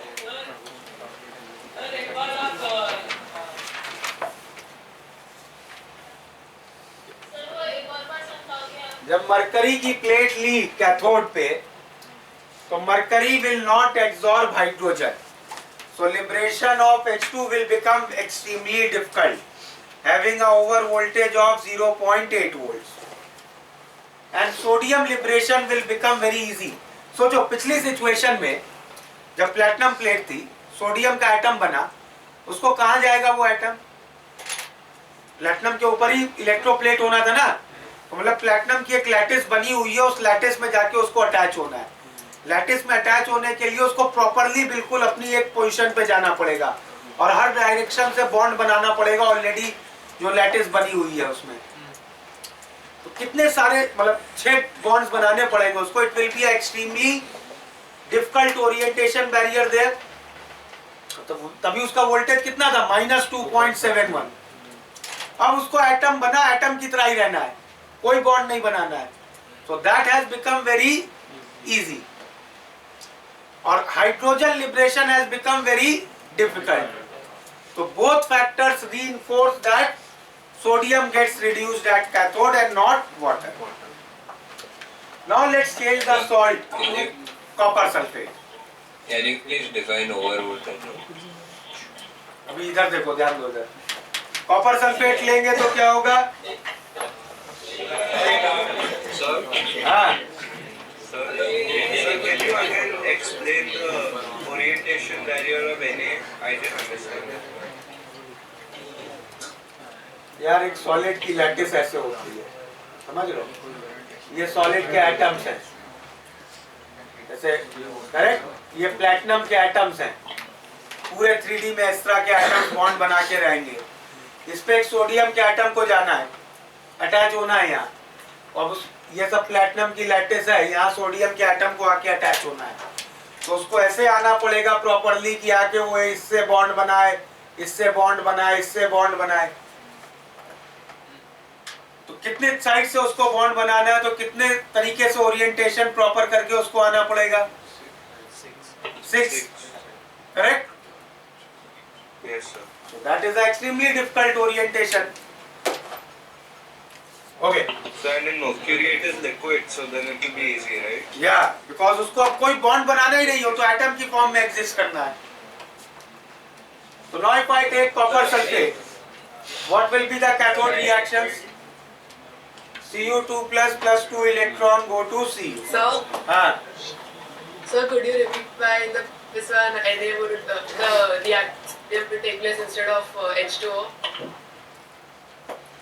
because liberation of sodium has become very easy and liberation of hydrogen has become very difficult. Mercury will not absorb hydrogen atom, तो H2 molecule बन नहीं पाएगा, तो इसके बनने की बहुत डिफिकल्ट हो गया और सोडियम का बनना बहुत इजी हो गया है, because it does not has to now attach in a lattice. Okay, thank you, sir. इसका ई नॉट कॉपर के रिडक्शन का देखो, copper reduction how much is this? 0.24. हाँ 0.2 पॉजिटिव की नेगेटिव रिडक्शन, पॉजिटिव है कि नेगेटिव? Positive. पॉजिटिव 0.34. कौन सा होगा इनमें? ये तो कोई डाउट ही नहीं है इसमें, करेक्ट? यहाँ पे अब क्या क्या रिएक्शंस होंगे? सल्फेट क्या बनेगा ऑक्सीडाइज होके? सल्फेट में सल्फर की ऑक्सीडेशन स्टेट क्या है? 6, और SO2 में रिड्यूस नहीं करना है, यहाँ ऑक्सीडाइज करना है। सल्फर की 6 is the highest oxidation state, it can not be oxidized any further. Oxygen can be oxidized, oxygen is in oxide state, it can be oxidized to peroxide state, H2O8 2 minus plus 2 electron, but oxygen to peroxide to peroxide, EMF is minus 2 volts. कौन सा होगा? Correct? Clear है? एक और change करते हैं, यहाँ platinum की जगह कॉपर की प्लेट लेते हैं, तो क्या एक और पॉसिबल रिएक्शन बढ़ गया है यहाँ पे? Cu goes to Cu2 plus plus 2 electrons, ये प्लेट खुद डिसॉल्व हो जाए, इसका E नॉट क्या होगा? Minus 0.34, correct? कौन है तीनों में सबसे ज्यादा प्लेट डिसॉल्व होने लग जाएगा, clear? So now if we summarize all these examples, आपने भी रिएक्शन देखा, हाँ आपने भी रिएक्शन देखा था LHS पर Cu का। सर वो एक्चुअली रिएक्शन इससे होता है बिकॉज SO4 2 माइनस वो होता है क्यों रिएक्शन? आई डिडंट अंडरस्टैंड क्योंकि वो सबसे ज्यादा स्पॉन्टेनियस है ना, वहाँ पे ऑक्सीडेशन होना है। देखो प्रीवियस भी हर एक एग्जाम्पल में एनोड साइड पे एक और रिएक्शन पॉसिबल था, Pt goes to Pt2 plus 2 electron, platinum की प्लेट में प्लेटिनम के एटम्स ऑक्सीडाइज हो जाए, इसका E नॉट होता है -3 वोल्ट, तो इससे पहले तो बाकी पूरा पानी ऑक्सीडाइज हो जाएगा, correct? But for copper that value was very less, water से ज्यादा स्पॉन्टेनियस है कॉपर का oxidation, clear? Okay sir. Sir, हाँ बोलो। sir, for copper the A naught and A are the same reason as for sodium, right? Yes, yes. Sir, and for the reaction in which amalgam was formed, what was the solvent? Solvent was always water. Aqueous solution का ही तो कर रहे थे। Okay, sir. Now, हाँ बोलो। कोई एक electrode पे जितने भी पॉसिबल रिएक्शंस हो सकते हैं ऑल विल अकर, और वो नहीं, you will first write all जितने भी possible reactions हो सकते हैं, you will first write off all of them, you will check which is the most spontaneous in them, and only that will occur. ठीक है? सर प्रैक्टिकली भी वही। हाँ नहीं, प्रैक्टिकली क्या होगा, पहले वही होगा, as the time goes Nernst equation से उसका EMF कम होता जाएगा, फिर जब एक ऐसा टाइम आ गया कि उसका EMF किसी और दूसरे रिएक्शन के बराबर हो गया, तब दोनों अकर होने लग जाएंगे, करेक्ट? ओके। प्लैटिनम का फ्लोरीन से भी ज्यादा स्ट्रॉन्ग ऑक्सीडाइजिंग है। पर आपने -3 वोल्ट इनर्ट मेटल है, प्लैटिनम आयन थोड़ी लिया हुआ है तुमने, प्लेट ली हुई है। सर हाँ सर आपका ओवर कौन सा स्पॉन्टेनियस होगा? अब जरा सुनो एक minute, please listen everybody, I am making a table on board, first read and understand this table, उसके बाद अगर कोई डाउट हो तो पूछना। All of you just pay attention on board, फिर नोट करना इसको। If I am doing electrolysis of molten salt, then I have no choice. Sir थोड़ा नीचे लिखो ना यार, बड़ी टेबल बनानी है, थोड़ी काफी कुछ लिखना है एक साथ। सर नहीं दिख रहा वहाँ पे? कुछ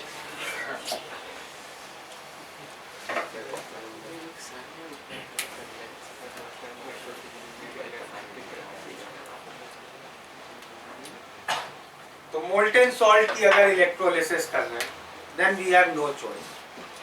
क्योंकि तब हमारे पास एक ही कैटायन है, एक ही एनायन, जैसे मोल्टेन NaCl के लिए स्टार्ट किया था। तो in such situation what will happen, molten salt की अगर इलेक्ट्रोलिसिस कर रहे हैं तो cation will get reduced at cathode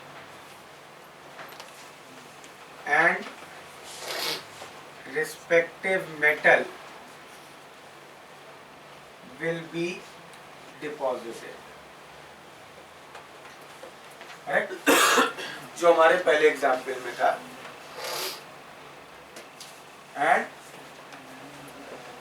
and anion will get oxidized at anode. Correct? इसमें we do not have any option. Now main thing we come to discussion of aqueous salt solution. अगर इनकी electrolysis कर रहे हैं तो क्या होगा?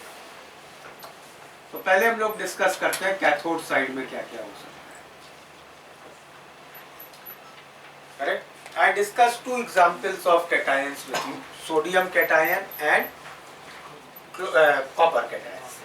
Correct? Aqueous sodium chloride जब लिया था तो कैथोड पे क्या बन रहा था, हाइड्रोजन, और एक्वस कॉपर सल्फेट लिया तो एनोड पे क्या बन रहा था, सॉरी कैथोड पे क्या बन रहा था, copper. So I divide all my metals in 2 categories. The first category is highly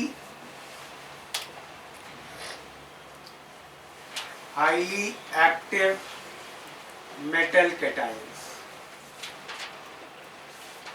और दूसरा lesser active metal cations. Correct? Highly active metal cations कौन है? 1A, 2A, aluminium. और मैथमेटिकल टर्म में अगर बोलना है तो all those cations whose reduction voltage E0 reduction is less than -0.83, water वाले से कम। तो इनका अगर कोई कैटायन लिया तुमने तो कैथोड पे क्या रिएक्शन होगी? In such cases at cathode H2O will get reduced and the product will be hydrogen gas, जो aqueous NaCl में हो रहा था। Clear? Lesser active metal cation लिया है, देन ये कौन से हो जाएंगे, P एंड D ब्लॉक के जो मेटल्स है, और जिनका E0 reduction is greater then -0.83। इसमें क्या होगा, cation will get reduced and respective metal will get deposited. But this all discussion is true if I am taking a platinum plate at cathode. Correct? If I am taking a mercury cathode, mercury से बनाया अगर cathode, तब क्या होगा, mercury से cathode बनाया था, sodium जैसा हाईली एक्टिव मेटल भी रिड्यूस हो रहा था। तो if mercury is our cathode, तो any metal cation we have, the cation will get reduced, cation will get reduced and respective amalgam will be formed. Clear? Clear है? और इसका reason लिख लेते हैं ये क्यों होता है। तो what was the reason of this? with Hg cathode, please listen, with Hg cathode, जो मेन पॉइंट है, फर्स्ट पॉइंट, लिबरेशन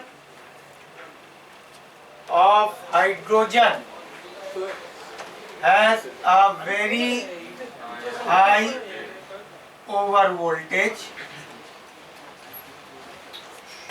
correct? बहुत डिफिकल्ट है. एंड दूसरा ये सेकेंडरी फैक्टर है, correct? Formation of Na liquid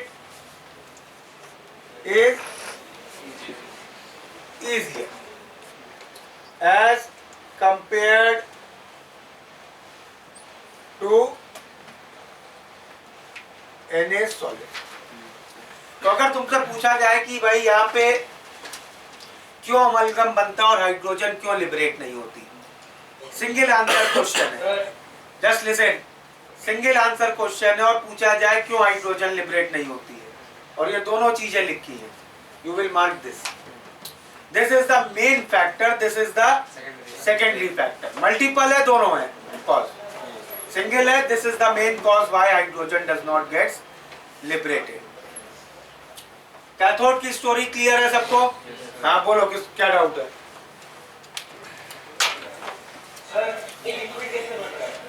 क्या यार, मरकरी कैथोड के साथ अमलगम लिखा हुआ है ना, अमलगम बनता है. अमलगम क्या है? लिक्विड का मिक्सचर है ना, मरकरी के साथ किसी भी लिक्विड का मिक्सचर. हाँ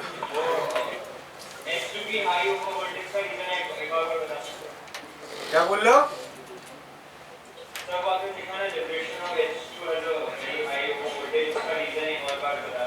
या नोट कर लो, फिर लिख देंगे वो रीजन भी, बोर्ड पे ही लिख देंगे. Sir, do all metals form amalgam with mercury? भाई ये क्या लिखा है?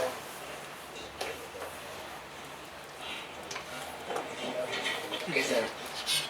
सर आपने एक्टिव सॉल्ट के दो केसेस दिए थे, दोनों में ये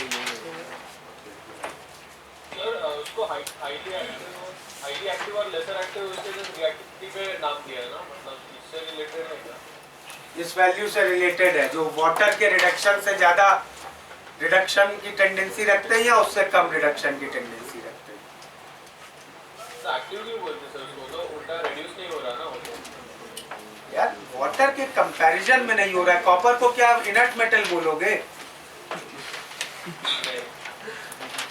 करेक्ट.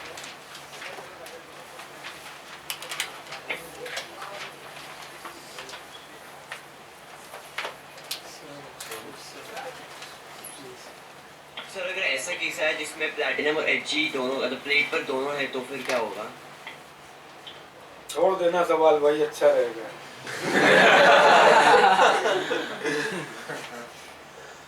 यार एक सॉलिड प्लेट और एक लिक्विड मरकरी की तुम मिला के इलेक्ट्रोड बनाओगे हैं?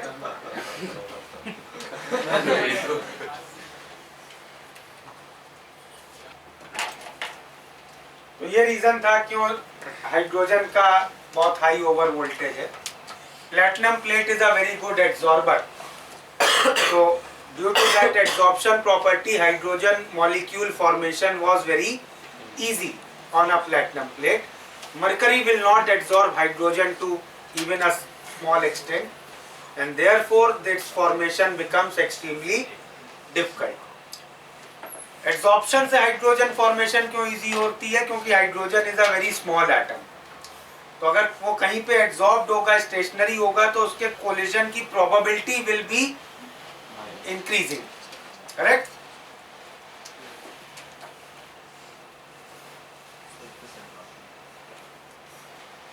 कर लिया नोट?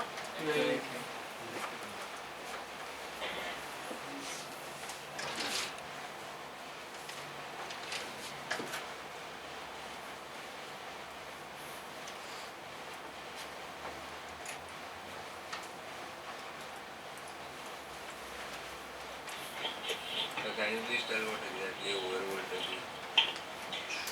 ओवर वोल्टेज मीन्स जो तुमने लिख रखा है E0, उसके ओवर कितनी, उसके ऊपर उसके एक्स्ट्रा कितनी वोल्टेज देनी पड़ेगी उस चीज को लिबरेट कराने के लिए। तो सर एच के मतलब हाइड्रोजन के केस में हम लाइक वो प्रोवाइड दैट एक्स्ट्रा वोल्टेज, वो तुम उतनी एक्स्ट्रा वोल्टेज प्रोवाइड करोगे उससे पहले और चीजें उससे इजीली हो सकती तो वो हो जाएंगी ना। अच्छा हाँ इनर्ट मेटल है इसीलिए आई।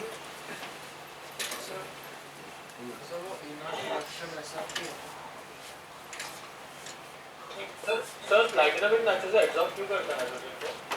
प्लैटिनम एब्जॉर्बिंग पावर क्यों इतना अच्छा हाइड्रोजन को? प्लैटिनम का एब्जॉर्बिंग पावर है हाई, वेकेंट डी है, उसके बाद डी ब्लॉक मेटल है, अनयूजुअल उसका कॉन्फ़िगरेशन है, D8 से D10 हो जाता है। उसके स्ट्रक्चर में ऐसा क्या है कि वो एब्जॉर्ब हो जाता है?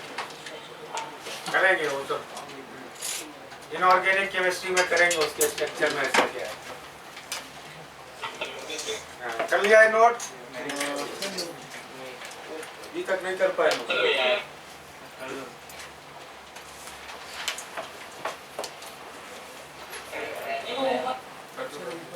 हो गया ऊपर वाला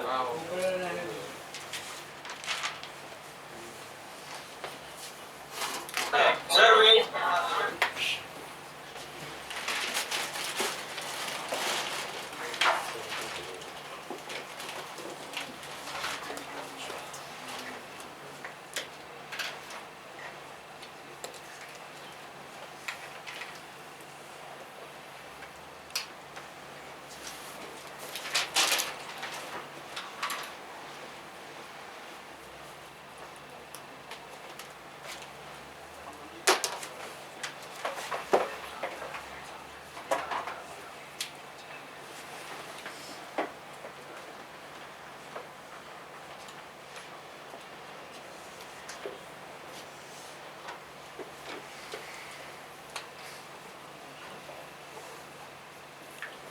Sir, हाँ so the adsorption property only PT possesses it, or some other element also possesses हाँ it. Platinum has a very high absorption property. So मतलब कोई दूसरा एलिमेंट का नहीं होता, खाली प्लैटिनम का ही होता है। किस तरीके से इसको बोले? Yes it has a very high extremely high absorption property. अगर और किसी का होता है तो गैस आयन हाफ सेल बनाने के लिए उस मेटल को यूज करते ना, सबसे कॉस्टली मेटल थोड़ी नहीं यूज करते। क्लियर? ओके अब एनोड साइड पे क्या हो रहा है? एनोड साइड पे क्या क्या आयंस हो सकते हैं अपने पास? पहले तो common ions anions in solutions are halogens halides. तो ब्रोमाइड, आयोडाइड, क्लोराइड और फ्लोराइड। ब्रोमाइड और आयोडाइड अगर एनायन है तो इन दोनों केसेस में anion will get oxidized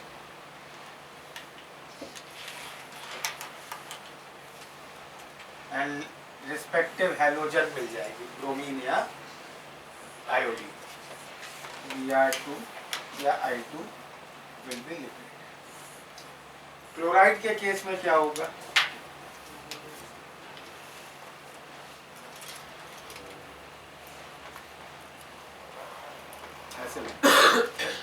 chloride के केस में क्लोरीन प्रोडक्ट बनेगा और ये क्यों बन रहा है?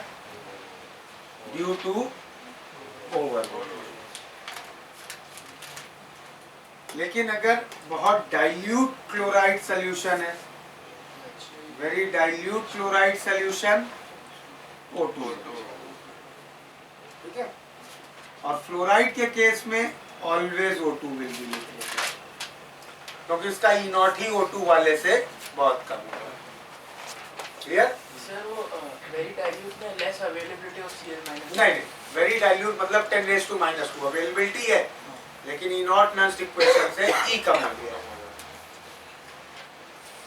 अब दूसरे कौन से टाइप के आयंस, तो एक तो क्लोराइड हमने डिस्कस कर लिया जो जिस पर कंट्रोवर्सी हो सकती है हैलोजेंस में। ब्रोमाइड आयोडीन में कोई कंट्रोवर्सी नहीं है, फ्लोरीन में कोई नहीं है, करेक्ट। दूसरे किस टाइप के आयंस होते हैं? Sulphate, carbonate, phosphate, correct. किस टाइप के आयंस हैं वो? Oxo ion, correct, with central atom in highest oxidation state. Correct examples: sulfate, carbonate, phosphate, etc. तो इन सिचुएशन में सेंट्रल एटम तो ऑक्सीडाइज हो ही नहीं सकता है, बचा ऑक्साइड को पर ऑक्साइड में ऑक्सीडाइज करना, that is highly non spontaneous, -2 volt है। तो इन सब सिचुएशंस में क्या होगा? वाटर के रिडक्शन से, वाटर के ऑक्सीडेशन से oxygen. But this entire discussion is if we are having a platinum plate, correct. The other situation here we can take plate of any active metal, correct. Any active metal लिया तो क्या होगा? Metal will get oxidized and dissolves in solution.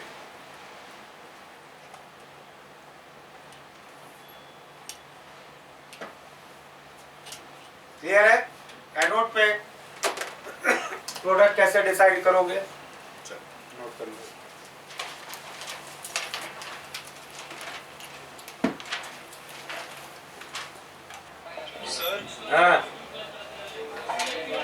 Sir तो Br minus और Cl minus में consequence same है पर बस रीजन अलग है। Br, हाँ, Br माइनस में ब्रोमीन की लिबरेशन का रीजन है कि उसका E0 ही वाटर वाले से ज्यादा है, करेक्ट। Cl माइनस में उसका E0 कम है, तब भी वो लिबरेट क्यों हो रहा है? Due to over voltage. Thank you.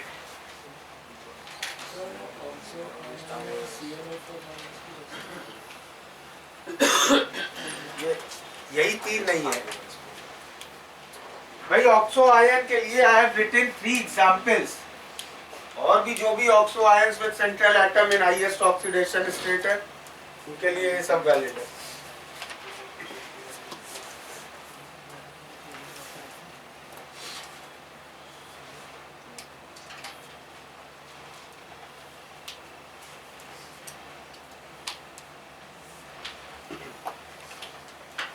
Sir हम लोग कैथोड के केस में कोई भी एक्टिव मेटल की प्लेट यूज कर सकते हैं? उससे हाँ, कैथोड पे फर्क नहीं पड़ेगा, क्योंकि कैथोड पे प्लेट तुम कोई भी यूज करो एक्सेप्ट वो मरकरी वाली सिचुएशन हटा के, किसी भी मेटल की सॉलिड प्लेट यूज करो, कैथोड पे रिडक्शन होना है। तो प्लेट के मेटल रिड्यूस होके एनायन बना नहीं सकता है, करेक्ट। तो कोई फर्क नहीं आएगा उससे। सर वो वेरी डाइल्यूट Cl माइनस वाला कैसा एक्सप्लेन करोगे?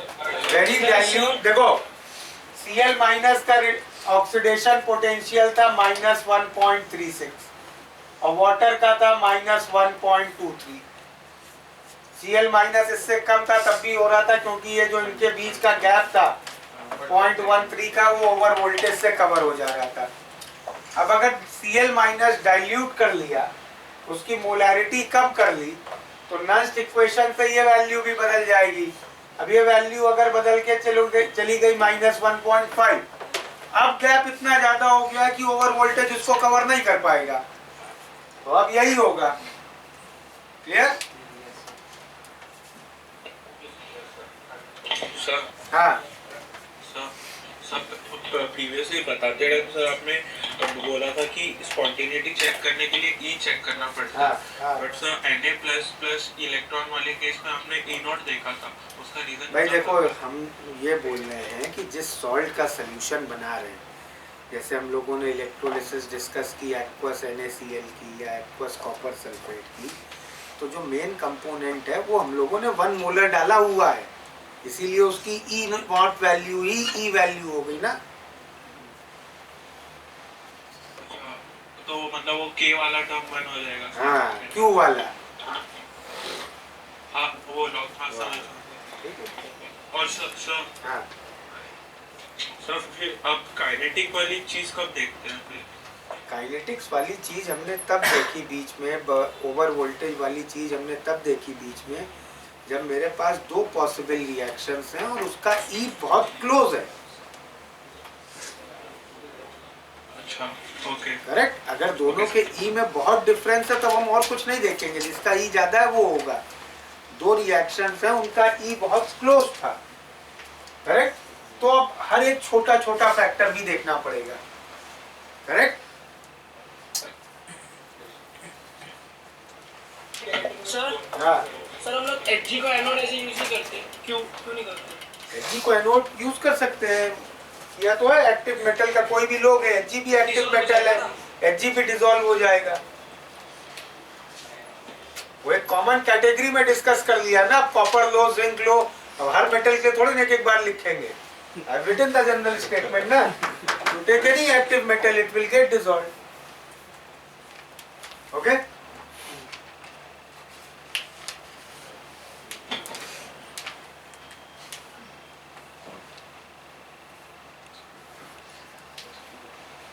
Hg को कैथोड पे एग्जाम्पल लेके डिस्कस करना था, क्योंकि वो एक इम्पोर्टेंट चेंज ला रहा था कैथोड पे। कैथोड पे लगाते ही वो हाइड्रोजन लिबरेशन बंद करा देगा सोडियम के आगे भी। करेक्ट। सोडियम जैसे एक्टिव मेटल्स भी मरकरी लगा के रिड्यूस होंगे। कर लिया नोट? तो अब कैथोड या एनोड पे क्या बनेगा वो तो क्लियर है। नेक्स्ट क्वेश्चन विल बी कितना बनेगा, how much. So for that we can write Faraday's laws of electrolysis. So Faraday gave 2 statements for calculating the amount of substance formed at electrode. So let's write down. The first statement was Faraday's laws of electrolysis. Sir, what reason did you give for Hg as the metal anode? What? क्या पूछ रहे हो? So why did we not take Hg as a metal anode in the anode case? What reason had you given? I told कि we have more than 50 elements, उसको अलग अलग बार बार लिखने के लिए उसको एक जनरल नाम दे दिया एक्टिव मेटल। नहीं समझे? So Hg is not an active metal, right? It's below hydrogen in the. We are not comparing with hydrogen. We are comparing with water here. Water oxidize हो सका पहले कि पहले मेटल, वो कंपेयर कर रहे हैं ना।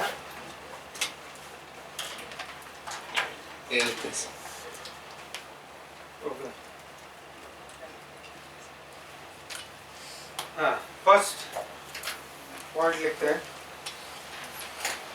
The weight of substance liberated at any electrode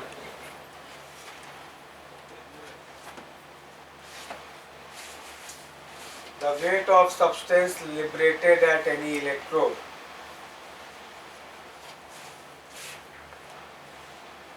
is proportional to the amount of charge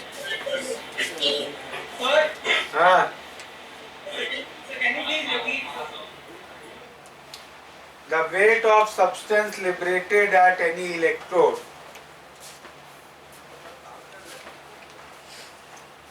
is proportional to the amount of charge flown through the electrode. Amount of charge flown through the electrode.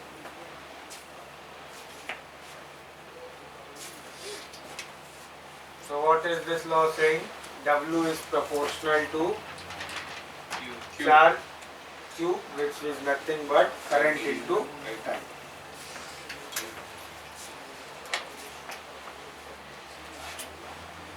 Then second statement,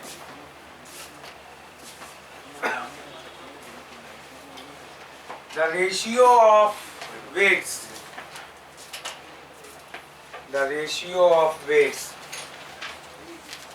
of substances produced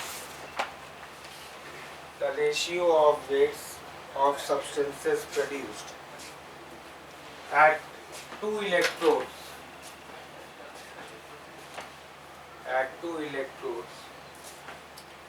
is equal to the ratio of their equivalent weights.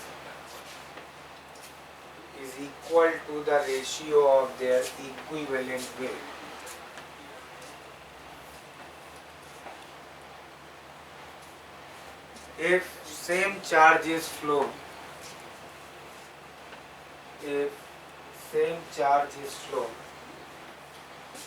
through both electrodes.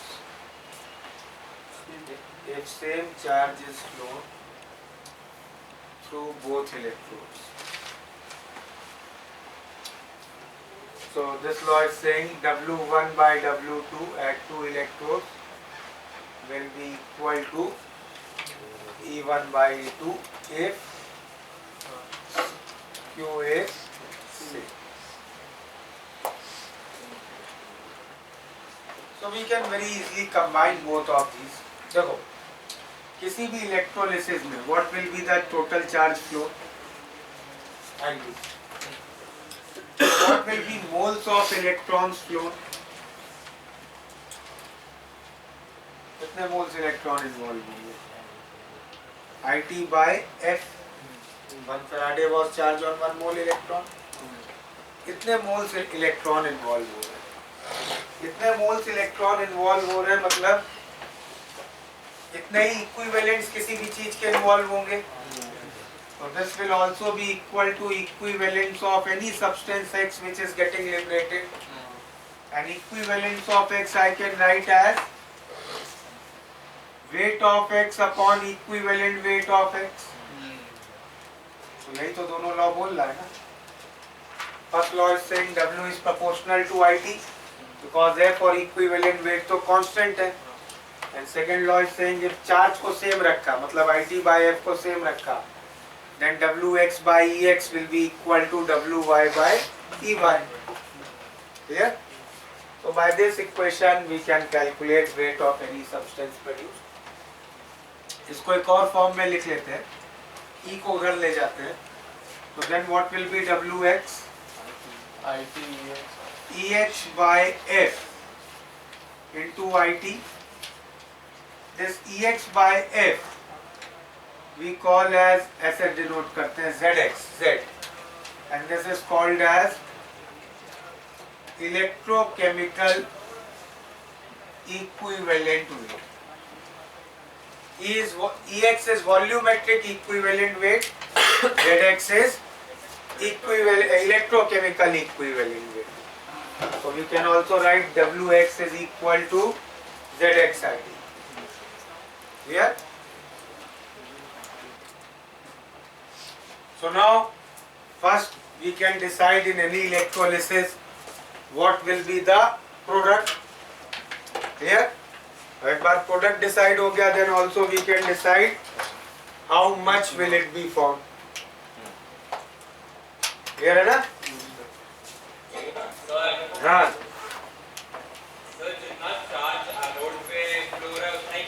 उतना ही cathode पे flow. ये जरूरी नहीं है कि same electrolytic cell की बात हो रही है.